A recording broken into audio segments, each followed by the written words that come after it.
This video covers how to fix blue screen of death issues on the LG All-in-One PC.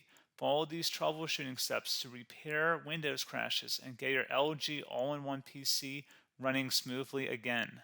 So while you're performing updates, you're getting an IRQR not less or equal message, K mode exception not handled, kernel data in page error, a lot of errors pertain to this problem, and we're going to go ahead and jump into what should hopefully be a pretty straightforward process, guys, and we're going to go ahead and jump right into it. So first thing I'd recommend doing would be to actually go ahead and boot to the troubleshooting utility on Windows 11. So if you do a hard power off 3 times in a row, Windows should automatically attempt to launch the starter prepare utility. And if it doesn't find anything, it will give you the option to select advanced settings, in which case it will take you to a screen that looks like this.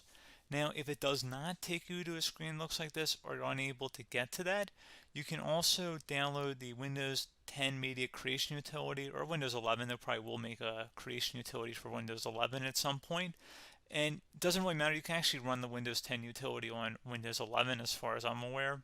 And you should be able to run the troubleshooting utilities built in within it. So you just would go ahead and download it to an ISO file and then burn it to a DVD or USB.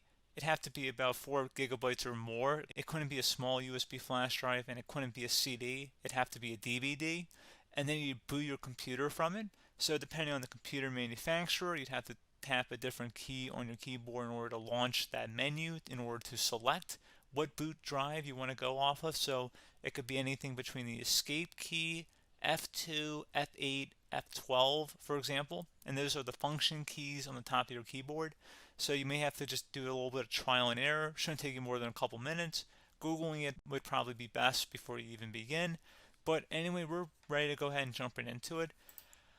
So we're on the choose an option page. So these will look very similar whether you're booting from it directly within Windows itself, or if you're plugged in a USB flash drive with the media creation utility installed and you selected the recovery option.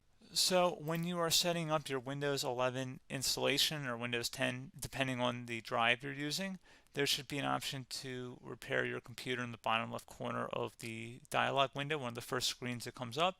You go ahead and select that, and then it would take you to a troubleshooting screen like you see here. And you want to go ahead and select troubleshoot, reset your PC, or see advanced options. And then there are going to be a whole bunch of options in here that we're going to explore in today's video. The first one, we're going to actually go underneath advanced options, and then select startup prepare, fix problems that keep Windows from loading. So go ahead and select that first.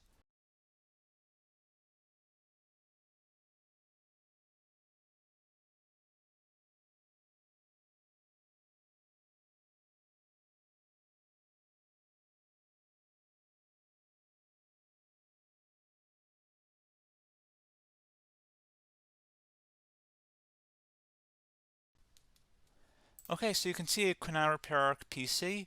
That was our first option we could try. Something else, if we go back into advanced options here, and then select troubleshoot, we're going to go underneath advanced options again. You can go ahead and actually access safe mode by selecting startup settings. And then if you select the restart button, you have the option on the screen select safe mode with networking, which will give you a key on the screen. It'll tell you which key to press to enter that. I believe it's the F7 key. It'll do that for you. I'm not going to go over that in today's tutorial because I don't really want to go into safe mode, but you're more than welcome to attempt that by going into here and then selecting restart. Again, it'll launch another screen. It'll say what key do you want to press, and it'll give you like 7 or 8 different options, and you want to select safe mode with networking. There's also an option for a command prompt too, but that's going to be something we're going to cover later in this video, and we don't even have to go through that in order to access it. So that's why I'm not going to really push for that, because unless you know exactly what's causing the problem, you probably don't need to go into safe mode. Unless you're trying to recover files, in which case then you definitely can go into safe mode, but we're trying to actually recover our computer here. So I hope that makes sense. Something else we can also try here as well would be to uninstall updates, remove recently installed quality or feature updates from Windows. So if you go ahead and select that, you can uninstall the latest quality updates, which generally is the more day-to-day updates. Feature updates are the less regularly released ones, like the big ones. I would equate it to service packs in like Windows 7 and Windows Vista and Windows XP. So larger updates that occur once or twice a year at most. And the quality updates are more just a regular update. So probably obviously depend. It'll take longer if you're going to try and uninstall the latest feature update versus quality update, and maybe you don't need to go back that far. So just giving you guys a couple pointers with that. Something else you can also look at here, and we're going to jump into the command prompt in a little bit, but you can select System Restore, which will use a restore point recorded on your PC to restore Windows. And this is something I would highly recommend here, guys. So select Next.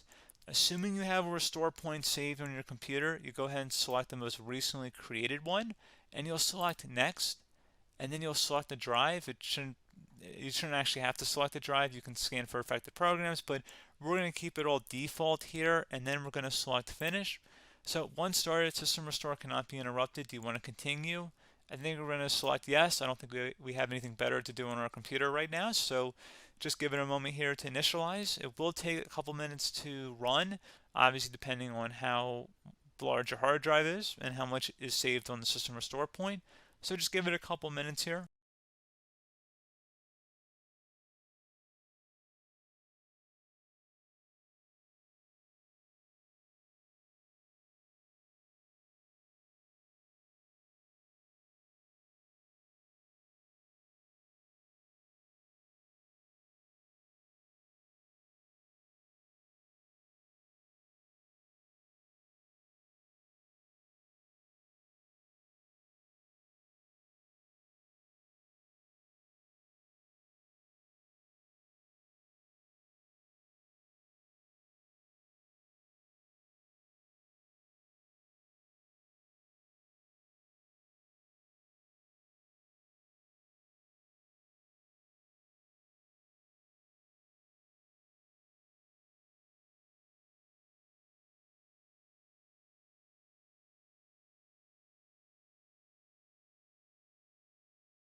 Okay, so you can see system restore completed successfully.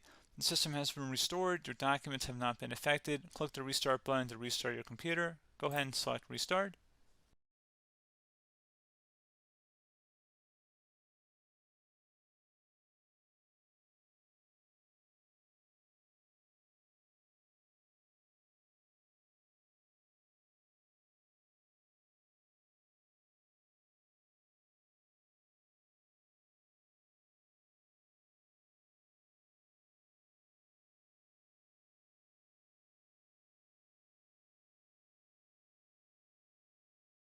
Okay, so you can see the system has been restored successfully.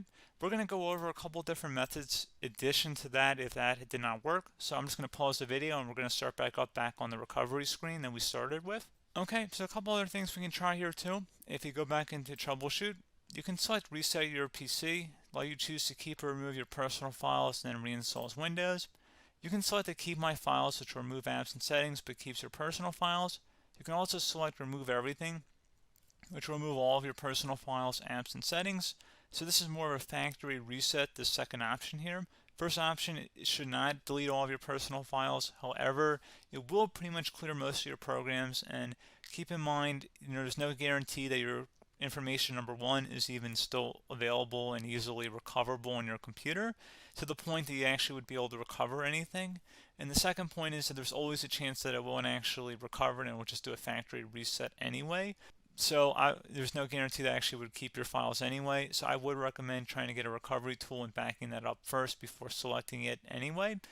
But again, those are a couple different options. And then something else you can try here, if you go back to the choose an option. Another option, if you go underneath choose an option and select troubleshoot, advanced options, and now select where it says command prompt. Okay, so the first thing we should do is type our main hard drive here. In most cases, it should be the C drive. So you just do a C colon and then hit enter on your keyboard. So once you're underneath the C drive, we're going to type in dir and then hit enter on your keyboard. It should have program files, users, and Windows all in there. That's how you know you're in the right directory.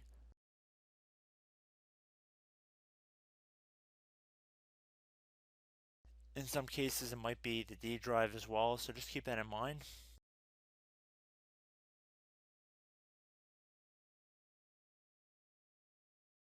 Next thing we're going to do is type in cd space / Windows / system 32 / config, and then you're going to hit enter on your keyboard.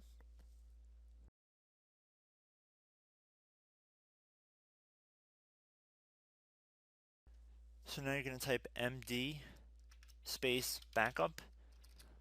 If you've seen other tutorials, it might also say to put down md backup. That's because the backup name is pretty common when you want to back something up. So you can name this whatever you want, doesn't have to be backup. So if you've already made a backup folder in the past, you could do backup 1, for example. So once you're done setting the name you want the backup to be called, hit enter on your keyboard again.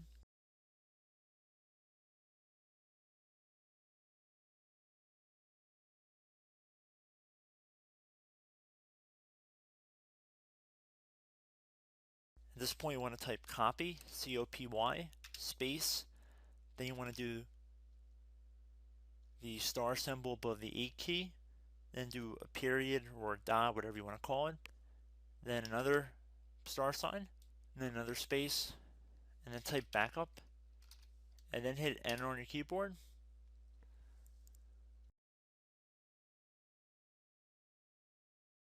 Now you want to type cd reg back, REG BACK, and then hit enter on your keyboard.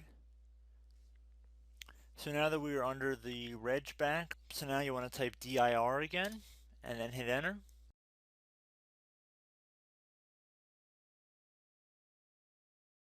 So now at this point we're going to type copy again. So copy, space, star sign, dot, another star sign, space, and then 2 dots. So we're going to type copy, space, star sign, dot, sign, star sign, dot, dot, and then hit enter on your keyboard again. So for overwrite, you want to overwrite all. So type A on your keyboard, so capital A, and then hit enter on your keyboard.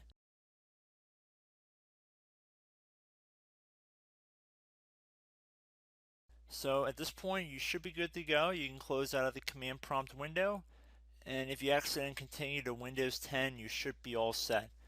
So I hope one of these 3 or 4 different methods we went through in this tutorial helped you guys out. Again, I'm not sure if you guys heard me earlier, but try to go back into your safe mode if possible and uninstall any programs you know might be conflicting with the Windows startup if you can get into safe mode. So just keep that in mind. Something very simple like that could be blocking up everything. So again, I hope this tutorial helped you guys out, and I will catch you in the next tutorial. Goodbye.